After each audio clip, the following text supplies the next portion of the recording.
In terms of individual blame, it definitely feels like a Schwartz Flacco special. Myles Garrett, actually saying that they use the same game plan. Yeah, which I'm shocked that he said that. I was just saying, Jim keep trying to do stuff differently, come up with new things to change what's going on. No. He said from the beginning he's going to ride with what got us here. I guess they were just doing things a little bit different that kept us off balance. That's significant. You should be making adjustments. You can't just do the same thing you did in the regular season. That's very concerning. And then, of course, Flacco goes ahead and ends it. Back-to-back pick sixes. I expected some turnovers, but that was rough. And overall, Stefanski, it's your job as a head coach to have your team ready. Yes, you didn't do too bad in the offensive game plan. I still think he's a good coach, but he does need certain things from his assistants a little more than some other coaches do, because ultimately he does have his limits. Like some guys, it's not that they call plays, but they can come in there and get their team and their mindset ready. It seems like he doesn't know what to do on the defensive side of the ball at all. But look, there's a hell of a lot more terrible coaches out there. There's a lot of coaches who can't do anything close to what Stefanski does. Don't mistake it from me coming out and knocking Stefanski and saying he's terrible, but you would like to see him work on next, maybe being a mindset guy for the whole team, being able to get everybody on the same page, even if you're not calling plays for the defense. The Browns did not have the mentality to be road dogs. Again, maybe you want to say that that's Jim Schwartz because it was the defense did well without Kevin Stefanski, but at the end of the day, Kevin's the head coach. This is why you have a head coach.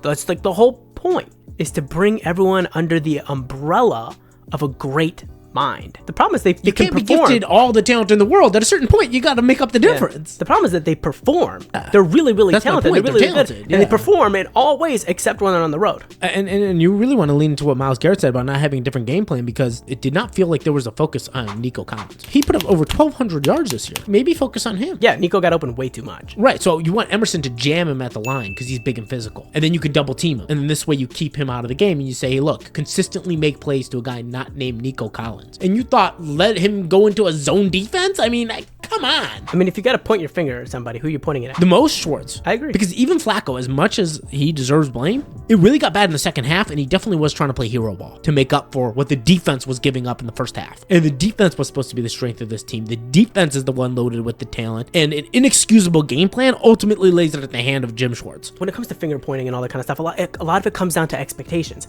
Jim Schwartz, I expected more from him. I didn't expect to find out that he didn't make adjustments. What do you mean he didn't make adjustments? It's the playoffs. You have to make adjustments because you damn know the other team is going to make adjustments, so you better also. Joe Flacco, we know he was going to throw interceptions. They have to be pick sixes, which were way worse. But again, he threw them later on when the team was already down a couple touchdowns. You got the feeling that he was trying to force things a little bit, trying to play hero ball.